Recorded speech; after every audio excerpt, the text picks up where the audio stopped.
Hey, my name is Victoria Polanco. I took Bonnie's 1302 class this semester, and I have taken Bonnie before in her 1301 class, and I think she's an amazing teacher. Her teaching method or style is super awesome, and it keeps, well, in my opinion, it keeps her students focused on what exactly we have to do, and she breaks everything down for us, which is awesome. And it doesn't seem like the work doesn't really seem like work at all. She lets us pick our own kind of topic that we want to do, and it's not anything that's super forced on us. I don't know, I just think she's an amazing teacher. Anyway, the first thing that I want to talk about is the sort of process that she had us go through, or the sort of method that she told us to do for our whole research process. And usually before, I did have her class last semester, so I want to talk about how exactly these two classes differed. But first I want to kind of talk about how I would do a whole research paper in high school and how it's changed ever since I've gotten into her classes. Okay, so back in high school, whenever we would do research papers, they would usually just give us our topic and tell us to go online and research about it and find whatever sources we could and just cite them and write what page we got it from, or write the article name and stuff like that. But in Bonnie's class, which I really liked, she had us do these sort of CRAP worksheets. And CRAP was an acronym which stood for currency, relevance, authority, accuracy, and purpose. And what this would help us do is really go and look at our whole source that we found and really kind of break it down to see whether we could actually use it and it's something reliable to use, rather than just blindly going and picking any whatever source that we first find and saying, yeah, sure, I can trust that person. This broke everything down. Like, it would break down and make us think, like, I have a source that I found which was in 1998, and I had to ask myself, is this something that I can really use because of how old it is? And it might be out of date and stuff like that. And we even got a chance to kind of look at the authors and the publisher's background to see just like whether the job that they had, or whether what background they had and stuff that they studied was actually something that connected or was relevant to whatever you were researching. Like, I was researching criminal profiling, and so I had to look at psychologists and kind of FBI reports, people in the criminal justice kind of area. So this really helped me out, because not all the time would I find blogs or journals that were from those people. Some of the blogs I ended up finding out that they were either just college students like me just writing about it, or they were just really opinionated from other people that had gotten ideas about it and just writing what they think about it with no experience at all. So it helped me kind of zero down on which articles I could actually trust. Also, another thing that we ended up doing in Bonnie's class, that she showed us in the very beginning of her class and helped a whole lot. I remember also doing this in her 1301 class, we would have to read the article, and then instead of giving a page or like several paragraphs for the summary, we would break it down with starting with the claim, who the audience is, what their evidence is, and what exactly the purpose of the article that we got was. And this was something that was really helpful as well, because again, it helped just break everything down and helped us kind of think if there was a real relevance, or how relevant the article that we were getting was to what we were researching. So if the claim or if their purpose was going against what we were talking about, we could either still use it if we wanted to, or we would just trash it and go look for another one that actually supported and showed evidence that supported what we were talking about in our research paper.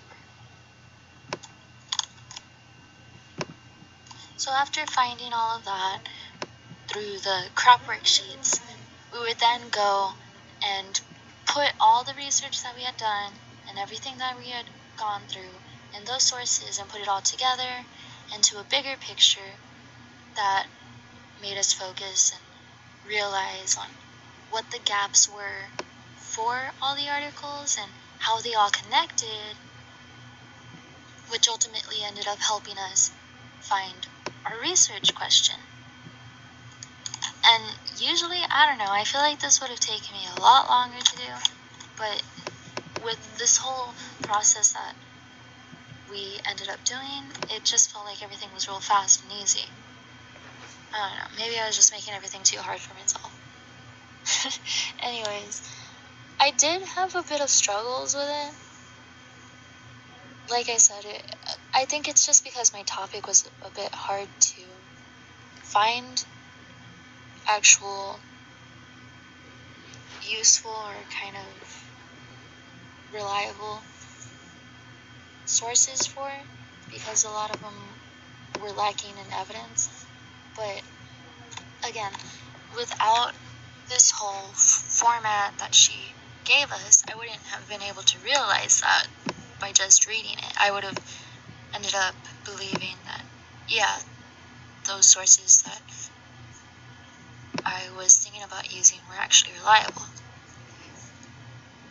So thanks to that, it helped me strengthen just how reliable, or just how kind of reliable my secondary sources are, because I actually took the time, instead of just reading through them, I actually took the time and broke everything down piece by piece to see just how I could use them. So that made my whole research essay strong. And speaking of making my research essay stronger, another thing that I like that Bonnie has us do in her classes is the whole peer feedback process, which allows our classmates to go in and help us with whatever questions that we had, which is something that's super awesome, because it gives them a chance to kind of give their insight or input onto some of the same problems that they're having, and they just help us kind of overcome these problems in the same way that they did, or that in a way that they found helpful to them,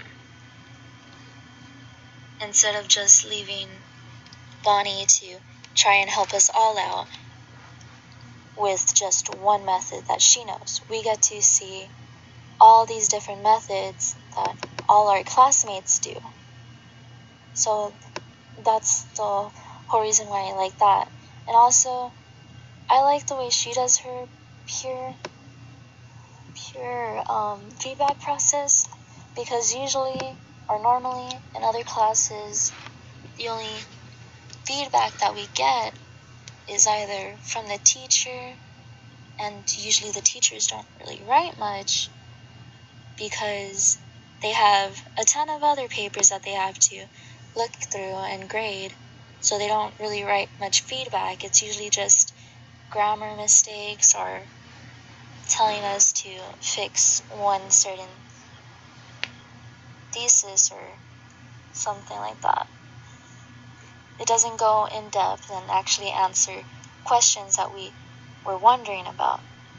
So I like that she makes us look through our actual papers and then has us ask our own questions to the people so they can answer it. So that's another thing that ended up making my essay stronger. Even though I did have problems, like, I don't know, I had problems always finding like mistakes in my essay or just pinpointing one.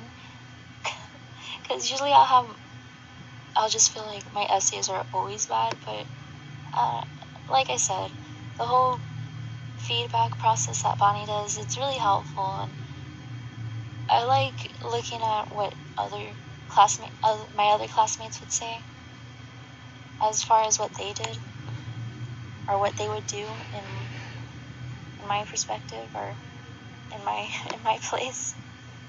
Because I don't know, I think getting all those different insights is really helpful instead of just focusing on one way that I could do it, and that one way might not be very helpful or might not have explained everything that I really wanted to know to actually help me improve it. Anyways, the last thing that I kind of want to talk about that we did or that I learned in Bonnie's class was writing with a purpose. And it was pretty much, we would come up with an end project. We would write our essay and then we would have to think about what was driving us or what we hope will happen with the results of our writing and what the people that were reading it would realize. So she had us do this whole project that we could either make a game or a website or a movie or a book, anything like that that could actually, impact the audience. And I ended up choosing a game just because I had so much trouble on just trying to think of what actually connected with my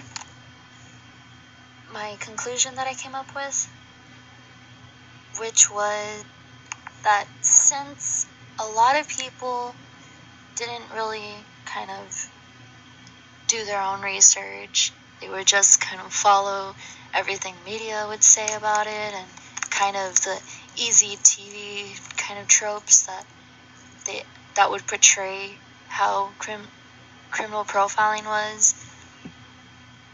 And so I wanted to encourage people to look in to see exactly just how much effort and what the process was that criminal profilers do to kind of give them a new perspective, that it's not just something that's easily done like you see in movies and stuff. It's something that you have to do a serious process for. And I also wanted them to just do their own research about it. So that's why I ended up doing a game. Well, originally I had wanted to do a movie, but given the time that I had, I couldn't really follow through with that. But I did end up trying to go through it as much as I could.